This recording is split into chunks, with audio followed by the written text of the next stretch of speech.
Hello, and 1 second.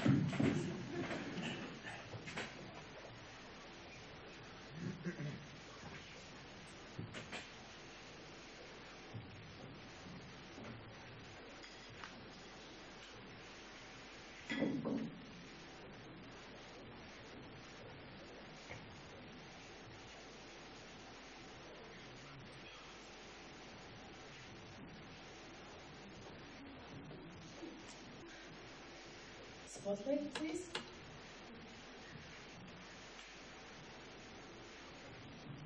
So, dear people, hello, my name is Nilya. I'm a multimedia artist. Every time I deliver a new talk or performance, I'm thinking how to make it even more fucked up, even more complicated for myself, even more stressful. If you're looking for a similar answer, please consider melting ice. Now, this ice is a sign of the temporality of this presentation. I need to constantly control it while delivering my speech about humor and art and food and my personal practice related to these topics. So, let's start. So, this is like 1 to 100 scaled version of the project that unfortunately didn't work out. It's called Ice Chunk. It's a part of like rather big series of food-related art that I was doing when I was late teenager. And then after failure of this piece, I decided, okay, enough with food, we need to switch to something else. But at the same time, I started researching humor and its mechanics. And what is humor, what is comical, what is laughter, what is the difference between all these things, how to actually understand what is funny, and when a thing becomes funny, how to become actually funny on purpose. Like you just say, okay, tonight I'm going on a date, and it will actually be very funny. Like I'm going to tell all my best jokes, I'm going to totally nail it. Has it ever worked out? I really don't think so. So, humor is an experience that provokes laughter. Laughter is truly just a mechanical reaction to humor, because laughter is a contraction of body. It's when you laugh, your abdomen moves a bit, and your ribs and stuff like this. But humor is something that you need to do to actually provoke laughter. That, I'd say, is the biggest difference. Humor cannot be explained. Oh, my eyes. There was this author of child books called Irvin White, and he said this very nice quote: "Humor can be dissected as a frog, but the thing dies in the process, and the insides are discouraging to any but the pure scientific mind." Humor works on many levels besides semantics. It works on linguistic level, behavioral, and maybe like some sort of mystical level, psychological. You can't really tell the moment why it works. And actually, have you ever thought, are we laughing because our heart feels somehow full or something like this, or not really? Think about it.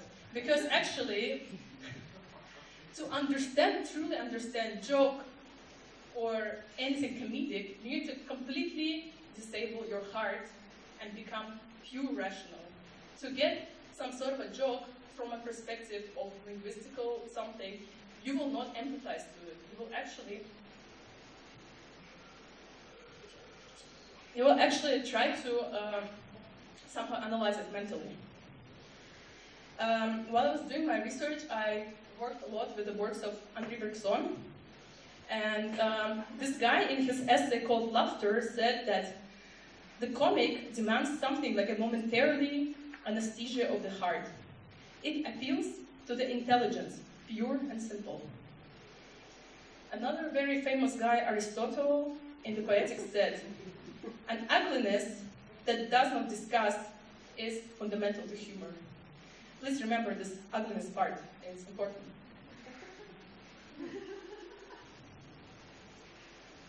So, there are several fundamental categories to humor. And actually, back in the days, like in 18th century or so, humor had some sort of rankings. Some humor was considered to be too lowbrow for a high society. For example, satire or irony or sarcasm, it was accepted. Many famous writers were actually working with these notions because it's not just humor, it also has some sort of morality, or it's actually like giving you some life lesson or like pointing out a problem, while some sort of stupid jokes or ditties or comedies or like street style, like I don't know, like peasants gathering on a square and telling jokes, it was considered too low because there is nothing actually that has some sort of academic background or like actually like philosophical or deep, you know, like typical classic. I think this is not fair at all because sarcasm and humor and not humor, sarcasm and irony and stuff like this became nowadays just some sort of very weird things on internet. Feels like people who are really not happy with their life do this. And we should stop, we should actually put this high tier humor apart, like destroy it, forget about it, and focus primarily on fart jokes. So, there's another theorist called, sorry, I need to leave. If someone said this, thank you for a reminder, because it's leaking. Sorry. Got it. Well done. So, Mikhail Bakhtin, in his very famous essay, Carnival, was discussing the humor that could have been met on the streets or on like a marketplace of some society where like lower classes gather. This is what he said. Bakhtin relied on the way that the body makes a mockery of the lofty purposes of the mind. Buttocks, thighs, cuffs, splutters, farts, the bodily lower stratum, all mock the spiritual solemnities of humorless bishops and other supposed guardians of morality. So when you joke about the fart, actually, someone who works in some sort of amt gets offended. So that's the purpose of joking about something really low. But let's get back to this topic of food, shall we? Actually, this word humor derives from a Greek root that means fluids of the body. And where is it? Balance of the fluids in the human body, which controls a person's health and emotions.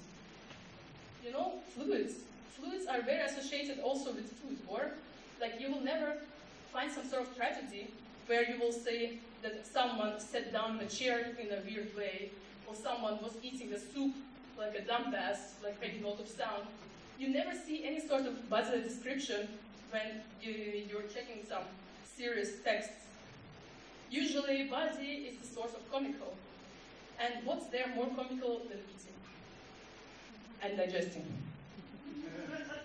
So, with that note, let's move on to my projects. So, back in the days, I grew up in Moscow. Things were fucked up, not as fucked up as nowadays, and I was young and finally entering the world of art, and I said, okay, I'm going to be the quirky one. So I'm going to make projects about some sort of everywhere topics, for example, communism or religion or something like this. And every year, just like in Germany, there is this Easter holiday, and during this Easter, they make this kind of panettone cake, and on top of it they write Christos Voskres, which means like the God has risen, and it's written like He. And I decided just to play with this abbreviation and replace this He to He, which actually means God knows what. And like a teenager, you ask them, oh, have you done your homework? What's there tomorrow to do? And he's like, mother, so He. So I just wrote this on these pieces of panettone. It was edible, and everyone gathered and ate and enjoyed the life. I was very happy. I was like 16, the pinnacle of my life, I'd say. now that I talk about this almost 10 years later, I'm like, what have I done? Yeah, and here you can see this Gezer here and there, and there's the stickers around, some graphic design attempts. These exhibitions were really fun, retrospectively looking. So 1 year later, this exhibition was very successful, so and the organizers were like, okay, we need one more piece of edible art. I said, say no more. It was 2017, an anniversary of October Revolution, and of course, who is there in October Revolution that we love the most? Vladimir Lenin. And in Russia, there are like tons of works that are about Lenin. And especially after 90s, when everyone got this crisis of communism, they started to get focused more about like some critical, absurd things. What's the best way to make things humorous? Make it absurd. So this is, for example, Lenin cake.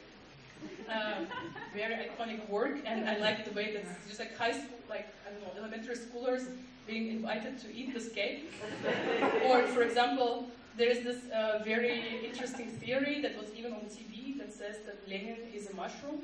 So I decided also to play with this idea. So I made an artwork about Lenin Mausoleum. If you don't know, Lenin was never buried. He's still there, hanging out next to Kremlin in his own juice, like a mummy, but he's like, actually there's like this water surrounding him. He's like eternally in the pool or something like this. And you can enter, you can pay like 10 euros, enter, look at him, and leave.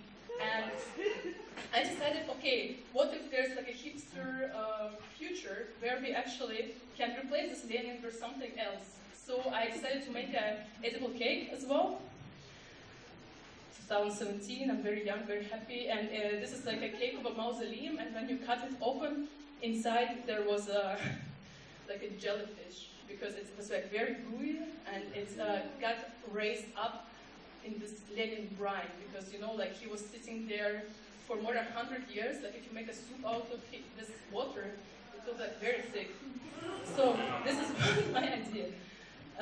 It looked like this, because I was young. And this thing also looks, you know, whatever. Because I think the true thing is the description and performance. Yeah. Then I forgot about all this nonsense and edible food until I started studying in Kafka. And then suddenly we had this project called Gedankenexperimente, when we needed to think about some thought experiment. And I was really fascinated by all these events. When there's just something simple happening, and then suddenly you put a lot of attention into it. For example, this is a very, very famous work of John Cage, As Slow as Possible. It's played in Halberstadt in Germany. Every, I don't know, 2 years they play just one note of this whole composition, but suddenly this one note is like such a big deal. People go all the way to forgotten Halberstadt, enter this organ place, and then there's like, boom, yeah, art. And I really like this, actually. I think this is really, it's art. Yes, it's very true. And remember this guy? It's like a octopus power who, and during like football games in 2008 or something, was predicting the future who will win in the football game. This was absolute nonsense. But every TV channel, even in Russia, they were always saying, oh, power will choose now who will win, Real Madrid or Bayern. And then I was like, oh, she predicted correctly again. Like, what was this? But everyone was fascinated by it. Yes, and let's move on. So I wanted to recreate this one very particularly important moment when someone is doing like an Olympic record or something like this, and there are like many people analyzing it, like videographers, judges, juries, all sort of stuff, like AI nowadays, like this moment everyone's waiting for, okay, the person jump, and like, yay. But I thought I should do this with something more absurd. So my project was called Spaghetti. Basically, there was this tube that was hanging from the ceiling, and inside there was like a spaghetti thing. And once in a while, like, it would open like this, and the spaghetti will fall down in a specific shape.